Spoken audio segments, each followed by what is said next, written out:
waxaan rabaa maanta inaan la wadaago sida caadada noo ahayd maalin kasta waxaan isoo gudbinaa cashar ku saabsan apps-ka ugu isticmaalka badan wiiga. marka maanta waxaan idiin soo gudbinayaa apps-ka ugu fiican. application-ka ugu horeeya ayaan rabaa inaan idiin soo qabto. application-kaas waa ku bedelasid keyboard-ka mobile-kaaga, yacni waxaan rabaa inaan idin tuso application-kana sida caadadan markasta aan kusoo celceliyo waxaa laga helaa Play Store-ka.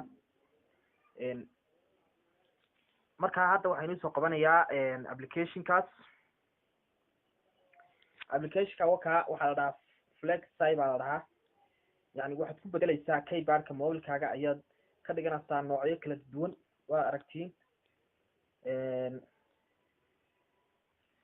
waa aragtiin fishinkiisuna waa 4.4 noocyada waxa intaas oo nooc uu leeyahay. marka application-ka hadda waa open baan leeyahay. open markaan dhahay waxaan rabaa inaan intuso hadda wuxuu leeyahay kalariyo iyo kalar buu leeyahay iyo noocyo kala duwan buu leeyahay. marka hadda waxa mobile-kayga u ogolaanayaa ayaan u ogolaanayaa. marka waxaan rabaa inaan tuso noocyada uu leeyahay ee kala duwan ee ku jira. waa kan hadda naqshadaas ayuu leeyahay. naqshado kala duwan oo waana leeyahay oo aad ka dhigan kartid. waa kuwan teamska uu leeyahay. waa kan noocyadan kalarka rabtaad ka dhiganaysaa, nooca rabtaad ka dhiganaysaa. size buu leeyahay. hadda size-kiisa waa weynaysaa, waa yarayn kartaa. markaan application-ka intaa kaga soo baxo waxaan rabaa application kale inaan isu qabto. application-kan oo iga soo codsaday arday kamid ah ardayda ku xiran channel-ka iyaga. application-ka waxaa la dhahaa floating tube baa la dhahaa. application-kan yani adoo markaa youtube-ka application youtube-ka ka dhex gelaysaa. youtube-ka markaad ka dhex geshid yani videogii marka adoo daawanaya markaad ka baxdid banaanka ayuu kugu soo baxayaa. adoo whatsapp-kaaga ku jira message-kaaga ku jira oo chatting sameynaya haddana videogii halkaa kala soconaysaa. hadde saasaan ugu dhuftay waa ka baxay maaragtaan wakaas. markaad rabtid waxaa kaloo sameynaysaa waxaad ku xiriirsiinaysaa gmail-kaaga si aad u heshid casharada aad jeceshahay ee channelada aad subscribe saartay like-na saartay.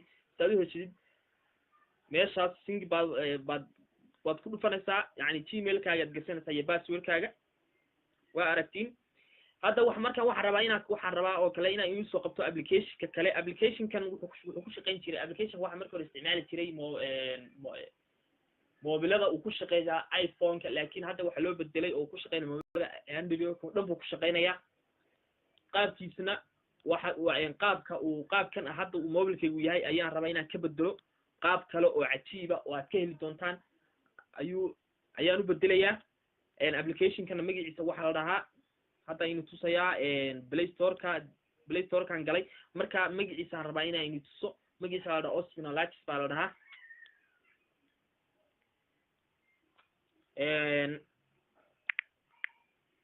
marka wuu soo qabtay. marka application-kan qaabkiisu waa nooca waad aragtaan launcher live icons baa la dhahaa.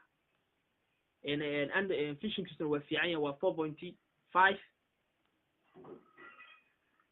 waa kuwa qaababkiisuna aad iyo aad u fiican yahay. waa kuwa qaababkiisa. marka hadda open baa dhahay.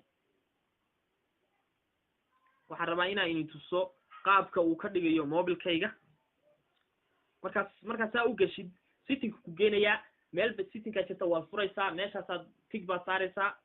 marka go-id baan leedahay. go-id baan dhahay. hadda wakaas mobile-kaygi saas ayuu u bedelay. naqshadaas u bedelay. waa aragtiin marka intaas ayay ku egyihiin casharada aan casharka maanta idiin soo gudbinayay oo 3 application. maalmahan waxaa soo badanaya dadka daawanaya channel-ka iyaga subscribe-ka ku badanaya. aad iyo aad baan ugu mahadcelinayaa. subscribe-kan aad ku qabanaysaan waxay noo noqonaysaa dhiirigelin. waana mahadsantihiin. casharkan like-ta iyo subscribe-kan hadda yaa leelaawin dadka cusub ee gadaalka ka soo biiraan sheega subscribe hore uga qabo si aad u heshid casharada dambe casharo fara badan baa jirto aan soo wadno aad iyo aad u fara badan waana mahadsantihiin asxaabta